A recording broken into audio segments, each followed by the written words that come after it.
I never meant to break the rules my first week on the job.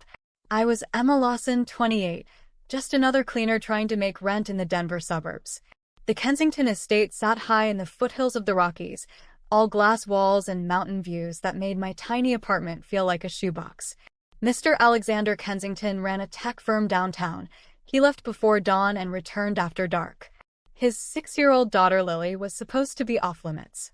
Mrs. Patricia Lang, the house manager, made that crystal clear on day one. Lily has autism. She needs routine, not surprises.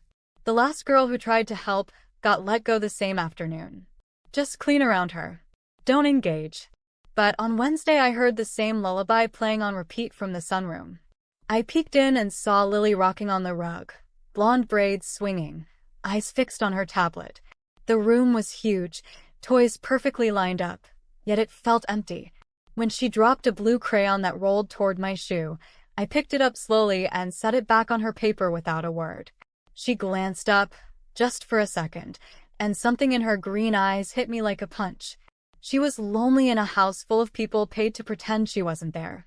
Over the next days I kept my distance but stayed visible. I played soft country radio while dusting nearby. Once she wandered in, sat cross-legged 10 feet away, and watched me fold towels. I asked quietly, too loud. She shook her head once. Progress. Then came Friday.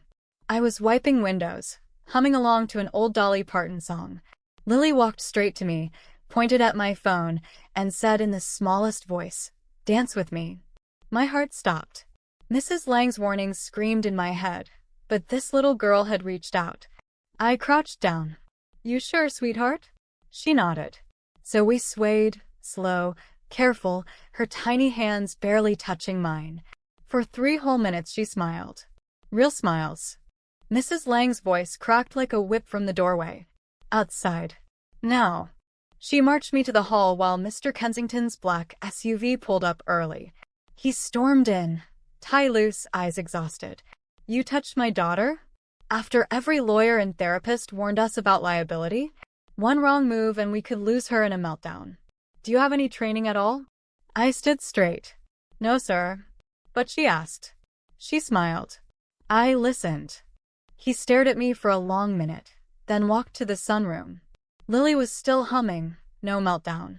When he knelt and offered her a crayon, she took it and handed him the blue one, the same color she'd dropped days earlier. His shoulders shook. That night he didn't go back to the office. He sat on the floor with Lily for an hour while I quietly cleaned around them. The next week he cut his hours.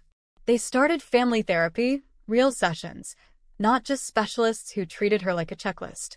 I stayed on, but now as Lily's afternoon companion while I took night classes in special ed support at the community college. 3 months later, we had a backyard barbecue under the Rockies. Lily laughed when her dad spun her in a clumsy circle. Mrs. Lang brought extra lemonade. Even the neighbors came. The house didn't feel like a museum anymore. It felt like home. Lily still needs her routines, her headphones, her space. But now she has a dad who comes home early, a community that understands, and one person who saw her first. Sometimes the bravest thing you can do is simply say yes when a child asks to be seen. That small yes can rewrite an entire family story.